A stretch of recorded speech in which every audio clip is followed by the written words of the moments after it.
Respected YouTube viewers, आज हमारे साथ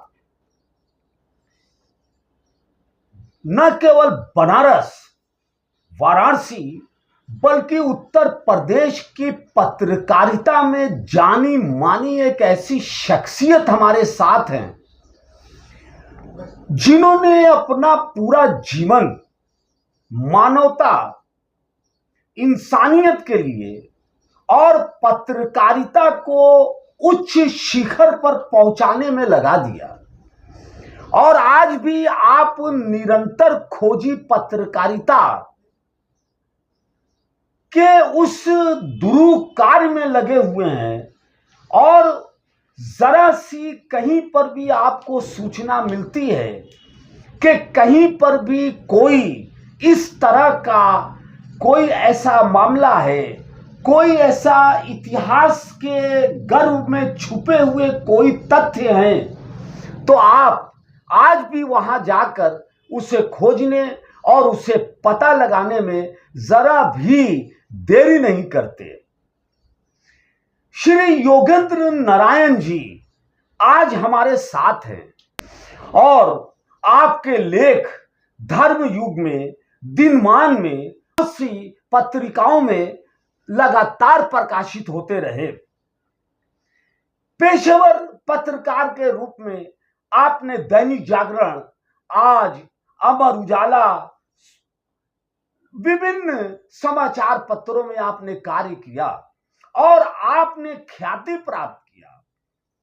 काशी की जनता और इसके साथ साथ जहां भी आप रहे, जनता का दिल जीता, जनता का हृदय जीता और जनता के हृदय में रहे। हम जानना चाहते हैं श्री योगेंद्र नारायण जी कि आप हमारे व्यूअर्स को इस संबंध में बताएं कि ये कोस मीनार का क्या कॉन्सेप्ट रहा और शेर शाह सूरी ने इसे किस कॉन्सेप्ट से कैसे और क्यों बनवाया।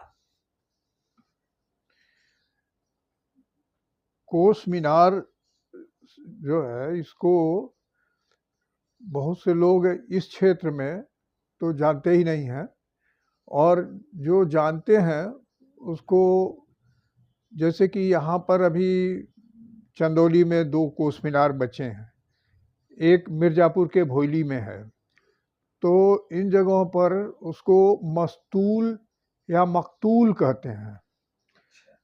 तो न तो वो मस्तूल हो सकता है, क्योंकि वो मस्तूल तो जहाज का या बड़े जहाज़ों का जो मुख्य जिसमें वो लगता रहा, वो पिलर होता रहा जिसमें कि वो पर्दे बांधे जाते रहे, वो होता है। और मकतूल तो जिसकी हत्या हो गई हो, वो होता है, तो वो भी नहीं हो सकता है। तो ये इसको विभिन्न नामों से उल्टा सीधा लोग बताते हैं। हम इस क्षेत्र में जब खोजने के लिए गए, पता लगा हमको, तो कोस मीनार कोई नहीं जानता रहा, उसको मस्तूल मकतूल यही सब बताते रहे। तो हमने कहा कि अच्छा कहाँ है वो दिखाओ, तब मालूम हुआ कि ये है। कोस मीनार हमारे दिमाग में बहुत पहले से था कि आखिरकार जब माइल स्टोन नहीं था, किलोमीटर स्टोन नहीं था, तो दूरी कैसे नापा जाता रहा, कि हम यहाँ से वहाँ गए, कैसे अंदाज लगता रहा। इसके बारे में हमने काफ़ी पता लगाने की कोशिश की, लेकिन हमें ठीक से जानकारी नहीं मिली। हम एक बार गए थे, गुड़गांव थे, और वहाँ से मथुरा होते हुए वृंदावन और आगरा जा रहे थे। तो रास्ते में मुझे एक जगह एक अटपटा लगा कि इस खेत में दूर दराज पे ये मीनार जैसा ही क्या है। दिमाग में चल रही थी बात कि ये क्या है, कैसे है, लेकिन मुझे एकाएक लगा कि नहीं, ये इसको देखना। तो हमने जो ड्राइवर था उससे पूछा कि क्या आगे भी है, तो कहा हाँ है। हम कहा तुम वहाँ रुकना। तो गर्मी का दिन था, दोपहर में वहाँ रुकना जरा था, तो वहाँ रुके, और जब मैं उसके पास गया तो देखते ही मुझे बात साफ हो गई कि ये है कोस मीनार, और ये मथुरा के पहले, गुड़गांव मथुरा रोड पर पहले ये था, और हमने जब देखा तो इसको हम अचंभित रह गए। हमें नहीं लगा, वो उस समय तो मुझे नहीं स्पष्ट था कि ये किसका बनवाया है, लेकिन हमें लग रहा है कि उस जो है शेरशाह के बाद मुगलों ने जो काम शुरू किया, तो इस तरह से बंगाल से लेकर के और पेशावर तक 1000 कोस मीनारें शेरशाह सूरी से लेकर के और पूरे मुगल पीरियड में ये बनी, जिससे कि दूरी ना मालूम होता रहा। और सबसे बड़ी बात है कि इससे सूचनाएं बहुत तेजी से पहुंचती रही दिल्ली तक, चाहे दिल्ली हो चाहे सासाराम हो, बहुत तेजी से पहुंचती रही, क्योंकि एक जगह से घुड़सवार चला और अगले मीनार तक पहुंचा और वहां से दूसरा घुड़सवार लेकर के मैसेज आगे बढ़ गया। इन मीनारों के साथ खाली मीनारें ही नहीं थी, वहां पर पानी पीने के लिए जल क्षेत्र भी होता रहा, या तो तालाब है या कुआं है। वहां पर ये सराय भी बनवाई गई, और सराय ऐसी खाली कि अब कोई भी जाए तो वहां पर उनको भोजन भी मिले।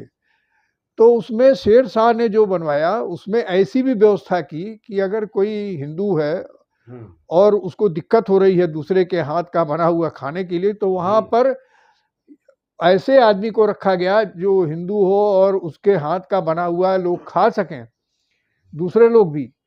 तो ऐसे लोगों की वहां पर नियुक्ति की। तो ये सारी जानकारी हम मथुरा से आने के बाद जब हमने यहाँ पर, उस समय तो जितना जानकारी मिला, हरियाणा में करीब कुछ मीनारें बची हैं, पेशावर में भी हैं, और फतेहपुर सीकरी के पास भी एक मीनार बची है, लेकिन इस क्षेत्र में हमें नहीं मिला एक भी। हमने बहुत कोशिश की कि यहाँ कहीं पर था कि है कि नहीं है। एक जो है बनारस में, बनारस से पश्चिम जब हम बढ़ेंगे जीटी रोड पर, तो आज जहाँ लहरतारा का पुल नीचे गिरता है वहां पर एक कुआं बचा हुआ है, और उस कुएं के बगल में हमारा पूरा अनुमान है कि वहां एक मीनार भी थी, क्योंकि ब्रिटिश काल में उस कुएं की मरम्मत कराई गई और उस पर एक संगमरमर का पट भी लगा हुआ है कि यहाँ पर ये कुआं, इसका इस पीरियड में ये इन्होंने इसका मरम्मत कराया। उसी से सीधे अगर आप उत्तर की तरफ बढ़ जाएंगे तो एक बहुत बड़ा सराय है बनारस का, अब तो खंडहर है, वो मोहन सराय। मोहन सराय वो सराय था जहां पर कि बाहर के व्यापारी आकर के वहां टिकते रहे, और माल जो है यहाँ के व्यापारी वहां जाते रहे और वहां से माल खरीदते रहे या बेचते रहे, और वो इधर आ जाते रहे, वो उधर आगे बढ़ जाते रहे, बाहर बाहर ही।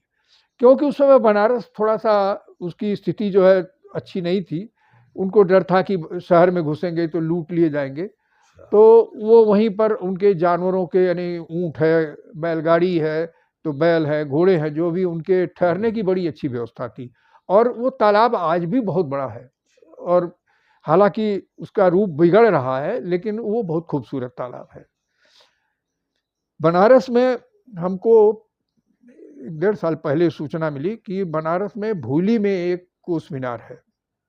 मैं वहाँ गया और जब मैंने देखा तो जो आगरा के कोस मीनार थे और यहाँ का जो कोस मीनार है उसमें एक अंतर है कि उधर की जो कोस मीनारें हैं, मीनार के ऊपर एक गुंबद जैसा बना है, यानी एकदम एक ढला हुआ है, ऊपर से कवर्ड है। लेकिन इधर की जो कोस मीनारें हैं बिल्कुल सपाट है, ऊपर पटिया से उसको बांध दिया गया है। अब लोग कहते हैं कि ये यहाँ पर चिराग जलता रहा या मसाल जलती रही जो दिल्ली तक दिखाई देती रही, तो ये सब तो बातें चलती रहती हैं। मकसद ये था, न तो वहाँ से कोई मसाल जला करके दूसरे कोस मीनार तक नहीं पहुँच रोशनी पहुँचेगी, और न तो आवाज़ पहुँचेगी।